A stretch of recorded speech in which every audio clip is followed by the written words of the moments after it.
이 사도행전 8장에 보면 이방인 에티오피아의 내시가 빌립으로부터 세례를 받는 그런 내용이 소개가 됩니다.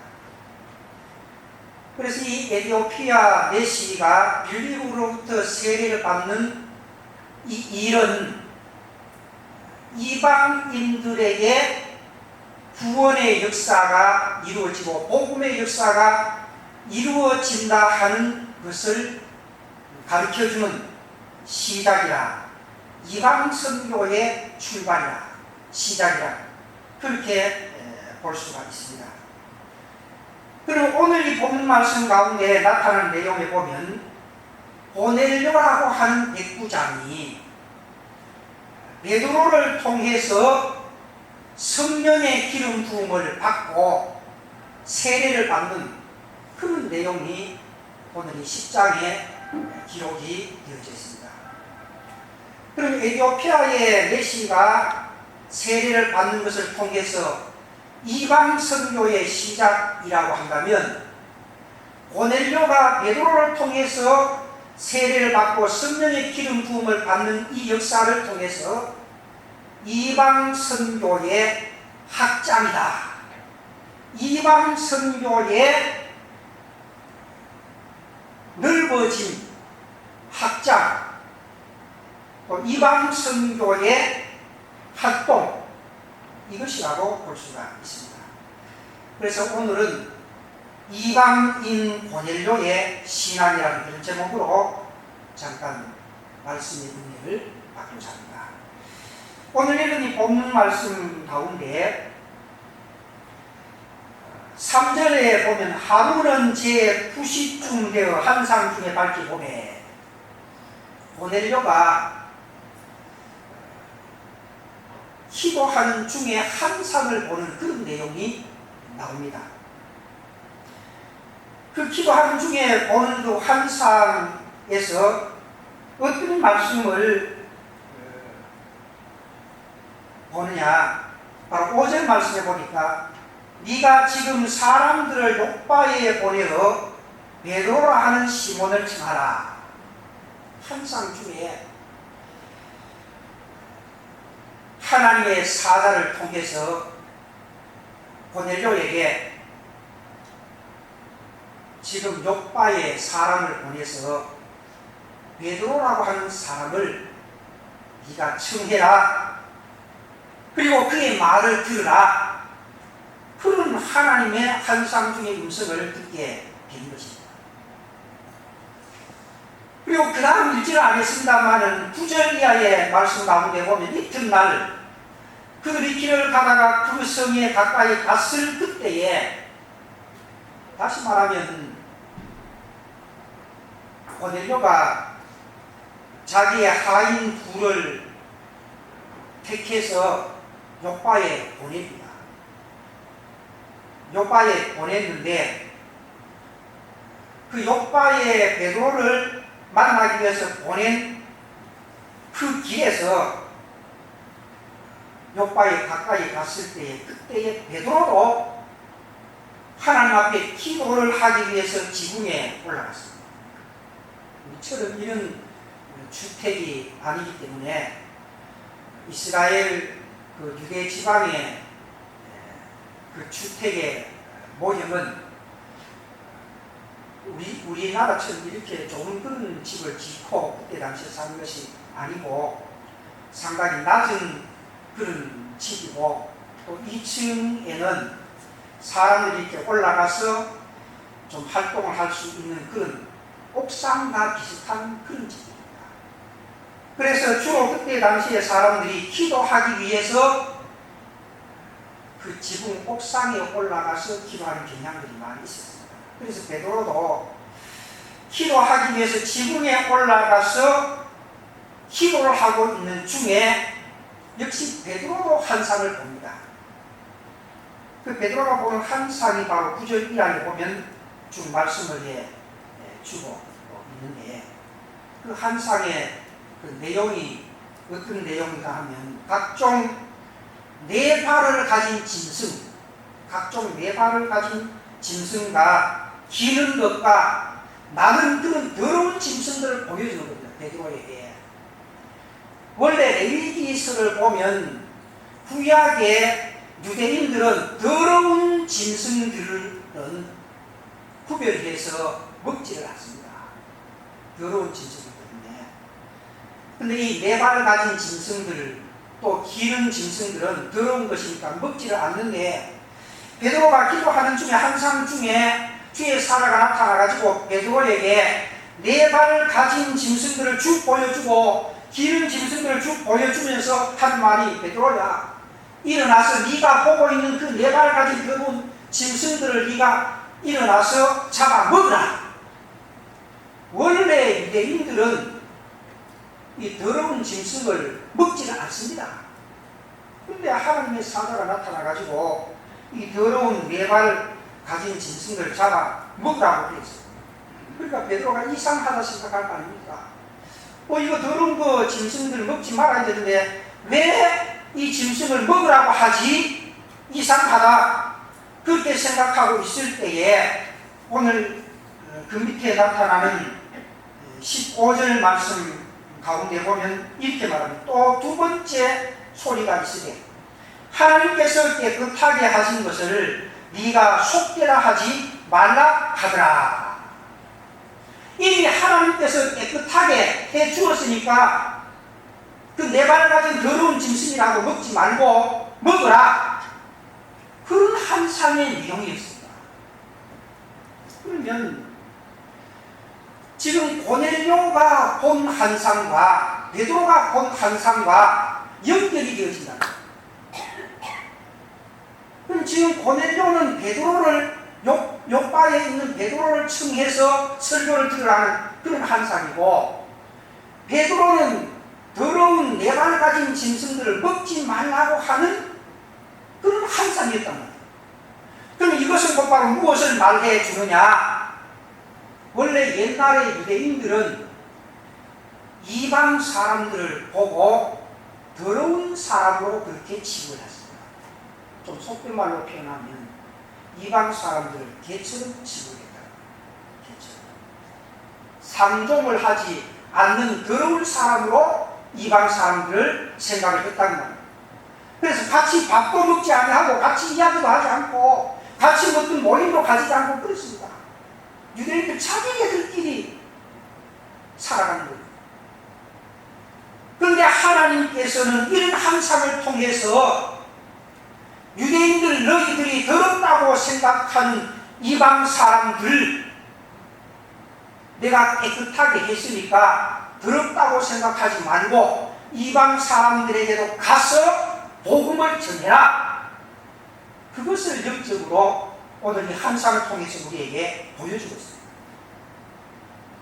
그래서 고넬료가 환상을 보고 자기의 부하를 욥바로 보내어서 베드로를 만나게 되고, 또 베드로가 환상을 통해서 그 본 것을 생각하면서 아하, 이것이 곧바로 우리가 더럽다고 생각하는 이방 사람들에게도 복음을 전하라고 하는 하나님의 뜻인가 보다, 그렇게 생각하고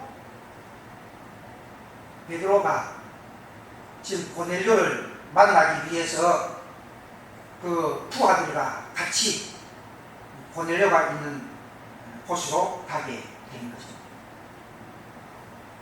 그래서 여기서부터 유대인들이 사람 취급을 하지 않던 이방 사람들에게도 복음이 이제 점점 더 확장이 되어지는 그런 사건을 여기에서 말씀을 해주고 있습니다.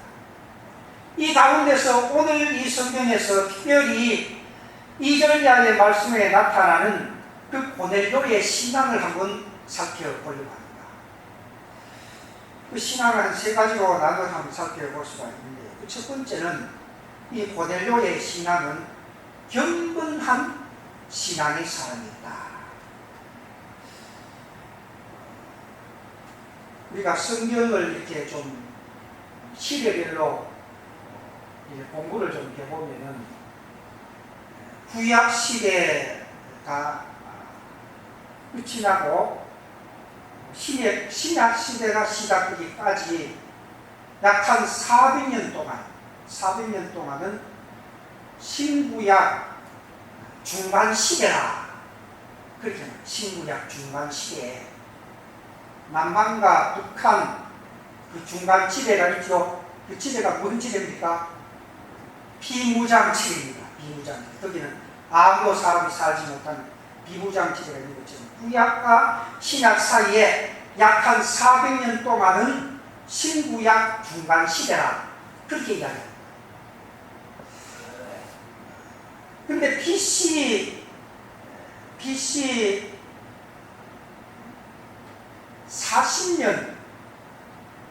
40년경부터 시작을 해서 로마 나라가 유대 나라를 점령을 해서 통치를 합니다.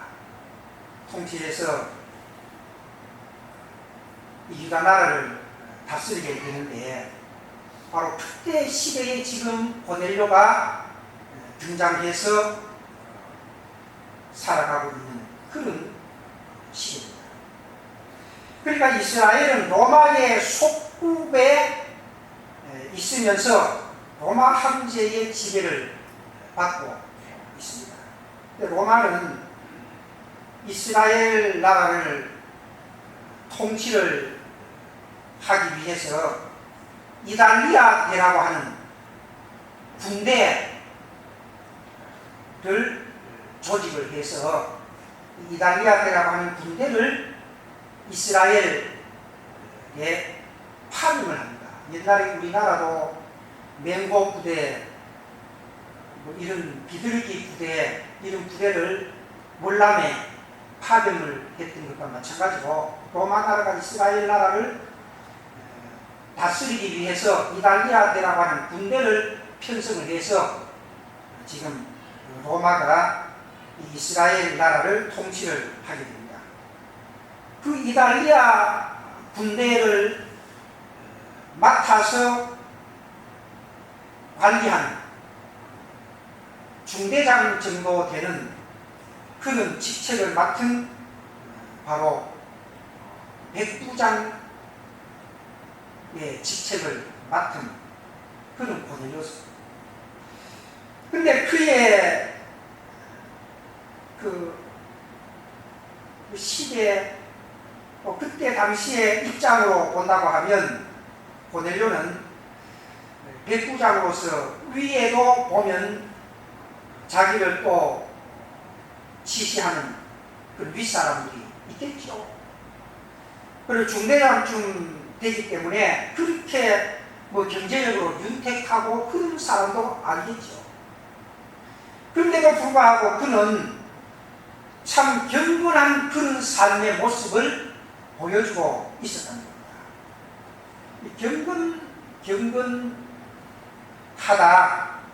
경건하다는 이 말은 쉽게 좀 설명을 드린다고 하면 다른 사람들로부터 존경을 받을 만한 인격자라 그 말이에요. 다른 사람들로부터 존경을 받을 만한 그런 인격을 갖춘 사람이었다. 그렇게 볼 수가 있습니다. 2절 말씀에 보면 그가 경건하여 그랬습니다. 그 때문에 신앙의 사람들은 우리가 어디에 가서 무엇을 하든지 다른 사람들로부터 경건한 그런 모습을 우리가 보여줄 필요가 있는 것입니다. 그리고 신학교에 다닐 때에 매일 학교에 가면 경건회라고 하는 경건회 시간을 가져요. 예배드리는 거 예배드리는 거. 하나님 앞에 매일 예배드리는 경건회 시간을 가져요. 목사님 오셔서 설교하고 경건회를 가는 거예요. 무슨 말이냐? 바로 하나님의 일꾼이 되어서 사역을 하려고 하면 우리의 삶이 경건한 그런 삶이 되어야 되기 때문에 신학교에서도 이 경건에 훈련을 하는 거예요.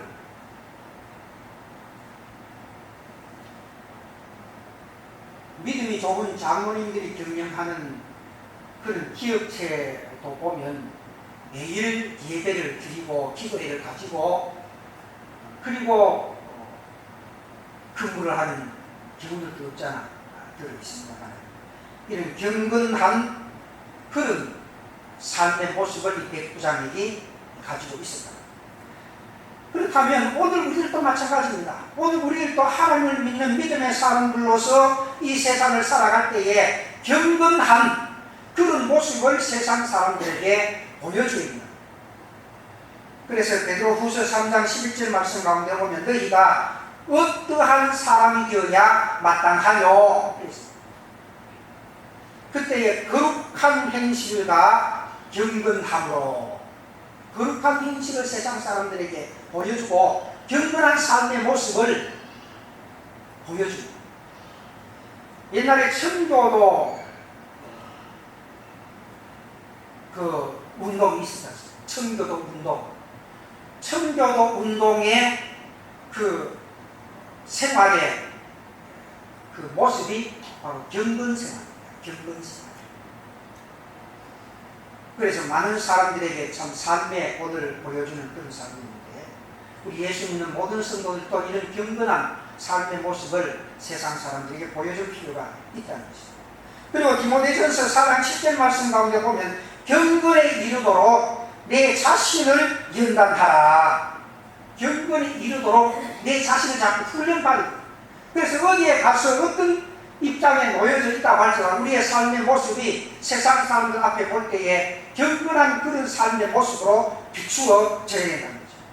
그렇게 비추어질 때에 이 경건은 범사에 유익하니 예수 믿는 성도가 경건한 모습을 세상 사람들에게 보여줄 때에 바로 예수 믿는 사람으로서 빛을 나타낼 수 있는 삶이 될 수가 있고 세상 사람들에게 본이 되는 그런 삶을 살아갈 수가 있기 때문에 예수 믿는 성도라고 하면 항상 경건에 이르도록 내 자신을 연단할 뿐만 아니라 경건은 범사에 유익하다는 것입니다. 그런데 이 고넬료는 군인으로서 여러분 군인은 삶이 좀 어떻습니까?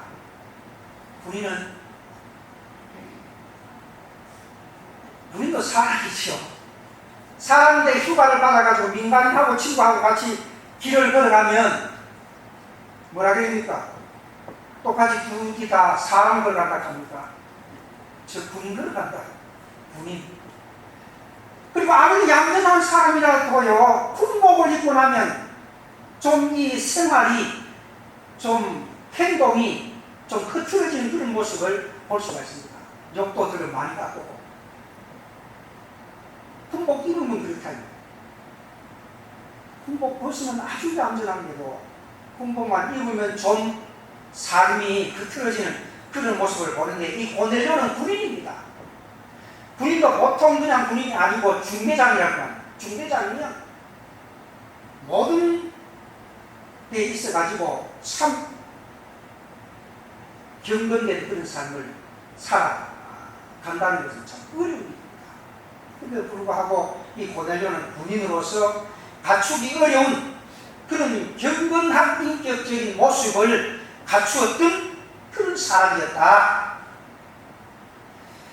그래서 베드로후서 2장 9절 말씀 가운데 보면 주께서 경건한 자는 시험에서 건지실 줄 아시고 우리 주님께서도 경건한 삶을 살아가는 사람에게는 하나님이 사랑해 주고 또 시험에서도 경건하게 사는 사람은 그 시험에서 건져주신다고 그렇게 말씀을 했던 것을 봅니다. 그렇기 때문에 오늘 우리들도 이 고넬료의 경건한 신앙의 모습을 본받아서 이 세상을 살아갈 때에 세상 사람들 앞에 우리들의 삶의 모습도 경건한 그 삶의 모습을 세상 사람들에게 보여줄 수 있는 여러분들이 되시기를 주의 이름으로 축원합니다. 그 다음 두 번째는 온 집안이 하나님을 경외했다. 온 집안과 더불어 하나님을 경외하며. 고넬료는 이방 사람입니다. 이방 사람. 이방 사람이면 내 혼자 하나님 믿는 것도 어려움입니다. 근데 온 집안이 다 하나님을 믿었다고 하는 것은 고넬료가 그만큼 가정의 구원을 위해서 힘을 썼던 그런 신앙의 사람이었다는 것을 보여주고 있습니다. 오늘 우리도 그렇지 않습니까? 다 불교 믿는데 내 혼자 교회 나오고 예수 믿는 것도 참 어렵죠. 근데 불교에 나가는 아버지, 불교에 나가는 어머니, 형님들 다 교회 나와서 예수 믿도록 만든다는 것은 더더욱이 어려운 거죠. 근데 이 고넬료는 자기가 이방인임에도 불구하고 자기도 하나님을 믿고 예수를 믿고 또 온 집안이 같이 참 하나님을 믿고 하나님을 경배하고 예수를 믿었다고 하는 것은 이런 고넬료의 참 믿음이 얼마나 좋은 믿음인가 하는 것을 우리가 한번 살펴볼 수가 있습니다. 일반적으로 로마가 유대 나라를 지배합니다. 그러면 보통 보면 지배당하는 나라의 국민이 지배하는 나라의 신을 섬기기가 쉽습니다. 우리나라도 그렇지 않습니까? 옛날에 일제시대 때 그 신사참배 하라고 막 강요하니까 안 할 수 없고 한 사람들이 많지 않습니까? 그래 일본 사람이 우리나라 그때 시대에 섬겼던 뭐 불교나 유교요 제사 지내는 거 이런 거 한 사람 더 있겠습니까? 별로 없어요. 왜? 지배국의 신을 속국은 섬기기가 쉽지 속국의 신을 지배하는 나라가 섬기는 것은 거의 어렵다. 그렇다고 한다면 이 고넬료는 로마 군인인데도 불구하고 이스라엘 유대인들이 섬기는 그 하나님을 섬기고 예수를 믿었다고 하는 것은 이건 참 대단한 일이다. 만약에 피지배국의 국민이 지배국의 신을 섬기는 것은 있을 수 있지만은 지배국이 속국의 신을 섬기는 것은 좀 수치스러운 그 일로 생각을 합니다. 그런데도 고넬료는 자기뿐만 아니라 온 가족과 더불어서 유대인들이 섬기는 하나님을 섬기고 하나님을 경외했던 그런 신앙의 사람이었습니다. 우리는 다 예수 믿고 신앙생활하기 때문에 하나님을 경외하는 것이 당연하다고 그렇게 생각할지 모르지만 그러나 그때 시대에 로마가 유대나라를 지배하고 있던 그 시대는 오히려 로마의 어떤 신을 섬기는 것은 당연한 일이라고 생각하지만은 로마 사람들이 유대인들이 섬기는 하나님을 섬긴다고 하는 것은 있을 수가 없는 그런 일입니다. 있을 수가 없기 때문에 로마 시대에는 기독교를 얼마나 박해했는지 모르죠. 기독교를 박해했어요. 기독교 믿으면 전부 다 잡아서 죽이는 그런 로마 박해 시대였어요. 그것이 40년, 60년부터 시작을 해서 313년 기독교가 봉인되기까지 한 276년가 기간 동안 기독교는 로마 제국에 의해서 얼마나 많은 고통과 핍박, 박해를 당했는지 모릅니다. 지배국의 사람들이 피지배국의 종교를 믿는다고 얼마나 고통을 주고 박해주는지 모릅니다. 그럼에도 불구하고 이 고넬료는 하나님을 잘 섬겼다. 참 대단한 일이라는 말.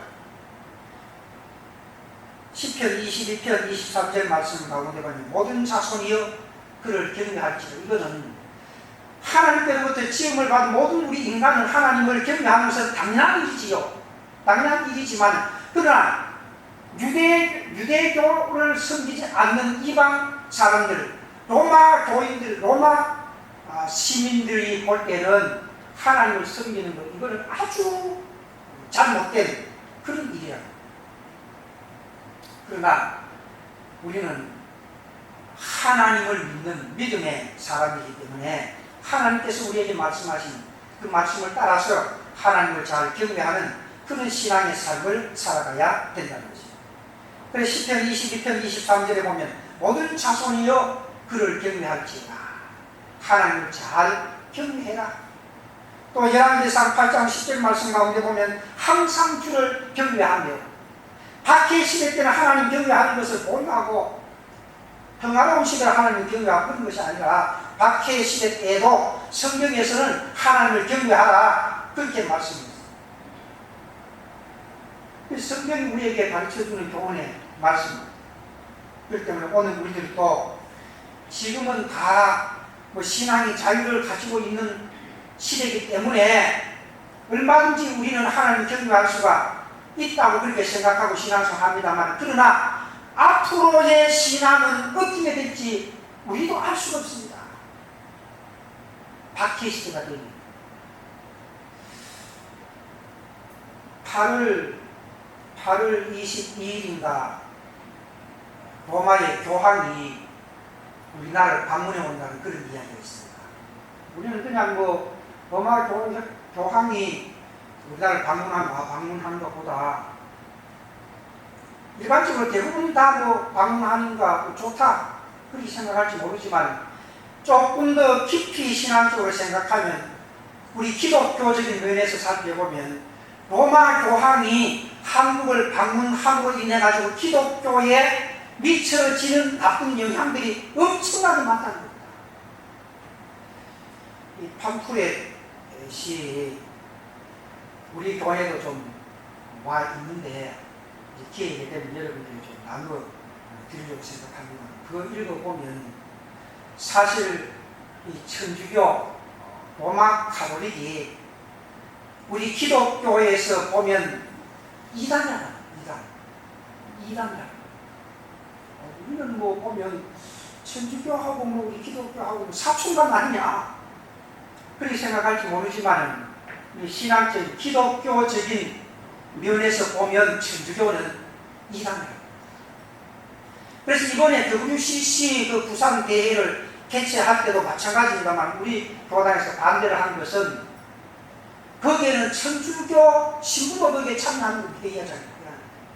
천주교 신부도 참석하고 또 절에 중도 참석하고 별별 종교는 다 와서 참석하는 거예요. 별별 종교의 지도자들이 다 와서 참석을 해서 회의를 하니까 거기는 특정 종교에 대해서 이야기를 할 수가 있을 거였을까요? 불교의 중도 와 있고 천주교의 신부도 와 있고 기독교 목사도 와 있고 별별 종교 지도자들이 다 와서 있는데 불교에 대해서 좀 나쁘게 이야기할 수 있었어요. 천주교에 대해서 나쁘게 이야기할 수 있었어요. 할 수 없어요. 그럼 거기에서 이론되어지는 것은 어떤 것을 이론하느냐? 우리 종교인들이 서로 마음을 같이 해서 선함하고 좋은 일을 하자. 선함하고 좋은 일을 하자는데 반대할 사람 누가 있어요? 혼합주의를 주장하는 겁니다. 혼합주의. 이것도 좋고 저것도 좋다. 종교는 다 좋다는 거죠. 앞으로 여러분들 좀 신경을 써야 되고, 우리나라의 지금 국회에 종교 무슨 뭔 금지법인가 그게 지금 국회에 들어가 있어요. 들어가 정부에 통과를 시키려고 하다가 우리 기독교에서 반대해가지고 통과를 시키지 못했는데 어떻게 하든지 그것을 통과시키려고 합니다. 통과를 시키려고. 그것을 통과를 시키면 어떤 법이 통과가 되는가 하면 우리 기독교인이 불교인들 보고 예수 믿으라고 말하면 불리는 거예요. 우리 기독교인 천주교 교인들을 보고 천주교 다니는 사람들을 보고 천주교 나가지만 교회 나오느라 전도하잖아요. 전도하면 이거 불리는 거예요. 고발하면 내가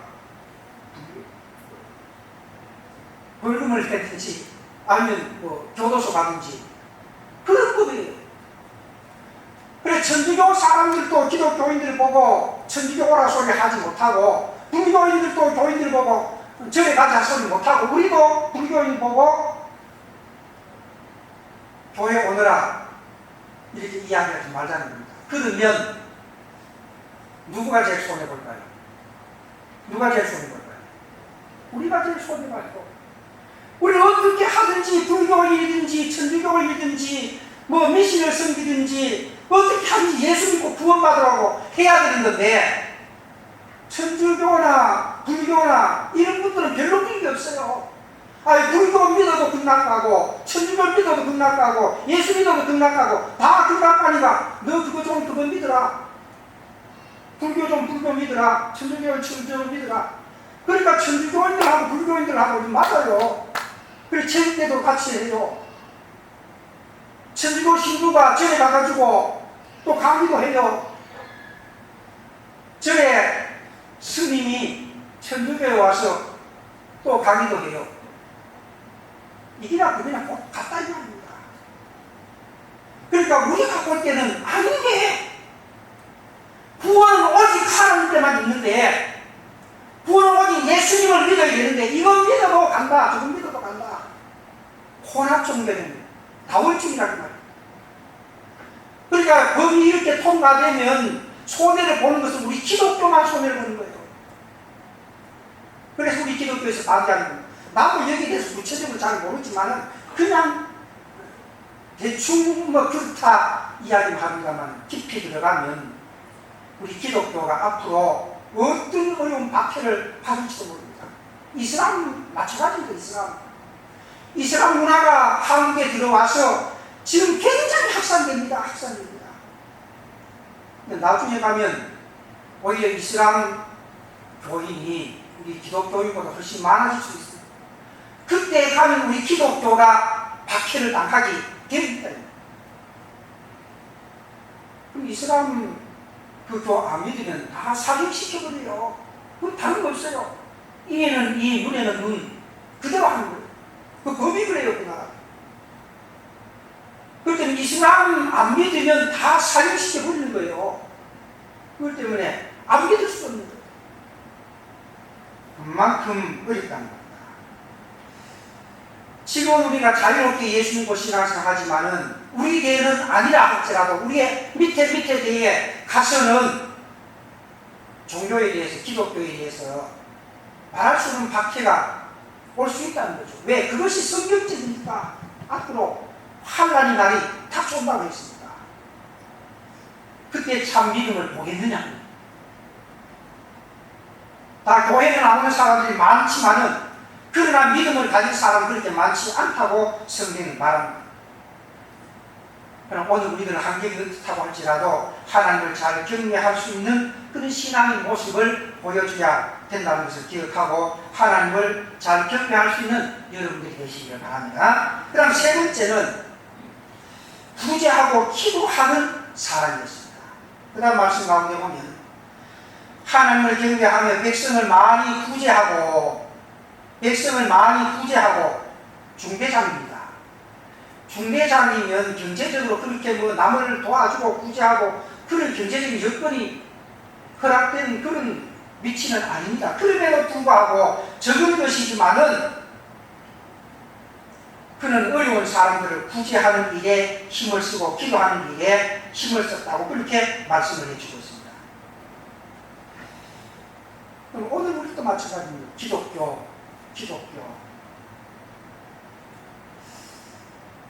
구제하는 이 일, 여러분 솔직하게 우리 스스로가 한번 반성을 해보고 우리 스스로가 한번 자책을 해볼 필요가 있는데, 교인들 10명이 있고 교인 아닌 사람 10명이 있습니다. 근데 생판 모르는 사람이 와서 날 좀 어려운데 도와주십시오 그렇게 했을 때 내버리든 천을리든 얼마든지 도와주는 사람이 기독교인이 많아야 된다는 당연한 일이죠.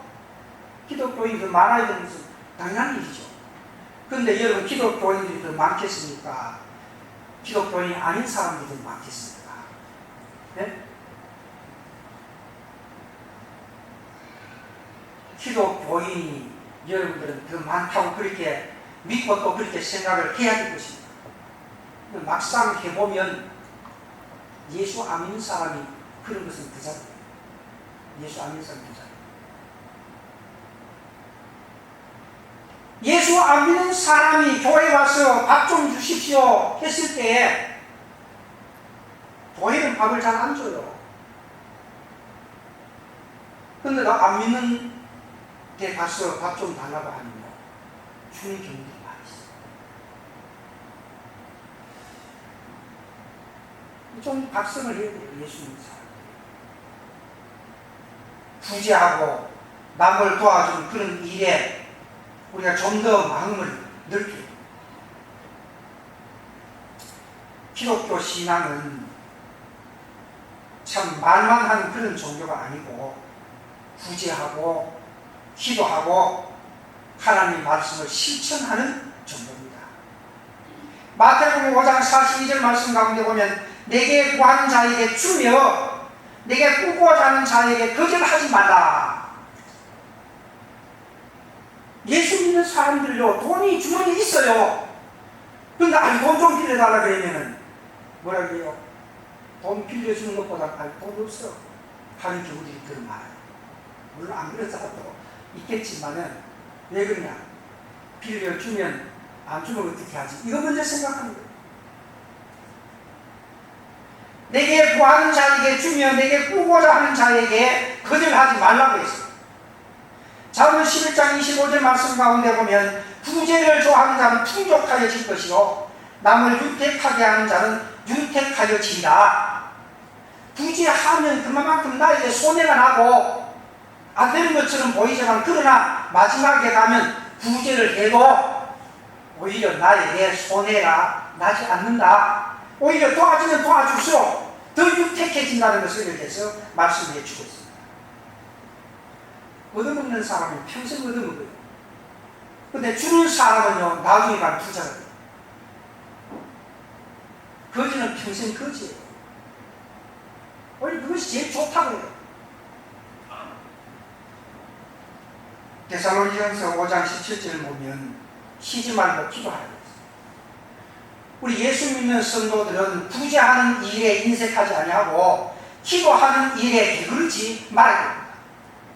고넬료가 부재하는 일에 힘을 쓰고 기도하는 일에 힘을 썼던 것처럼 오늘 우리들도 부재하는 일에 인색하지 아니하고 기도하는 일에 게으르지 말아야 됩니다. 빌립보 4장 6절 7절에 보면 아무것도 염려하지 말고 오직 모든 일에 기도와 간구로 너희 구할 것을 감사함으로 하나님께 아뢰라. 하나님께 아뢰는 것이 기도예요. 기도가 다른 것이 없어요. 하나님 앞에 아뢰는 것이 기도예요. 교회를 위해서 하나님 앞에 아뢰는 겁니다. 우리 가정을 위해서 하나님 앞에 아뢰는 겁니다. 이 지역의 발전을 위해서 하나님 앞에 아뢰는 겁니다. 주일학교 학생들을 위해서 하나님 앞에 아뢰는 겁니다. 수련회에 가서 하나님의 말씀 듣고 은혜 받아서 신앙생활 잘 할 수 있게 주십시오 하고 하나님 앞에 기도하는 겁니다. 아뢰는 겁니다. 기도하는 일에 결코 게으르지 않는 그런 성도들이 되라는 교훈을 받습니다. 그래서 이 고넬료의 우리가 신앙을 한번 살펴보면 경건한 사람이었다. 또 하나님을 잘 경외하는 사람이었다. 부재하는 일에 기도하는 일에 힘을 썼던 그런 사람이었다 하는 것을 여러분들 기억하고 오늘 우리들도 경건한 삶을 살고 어떤 경우에도 하나님을 잘 경외하고 부재하고 기도하는 일에 힘을 쓸 수 있는 여러분들이 되시기를 주님의 이름으로 축원합니다.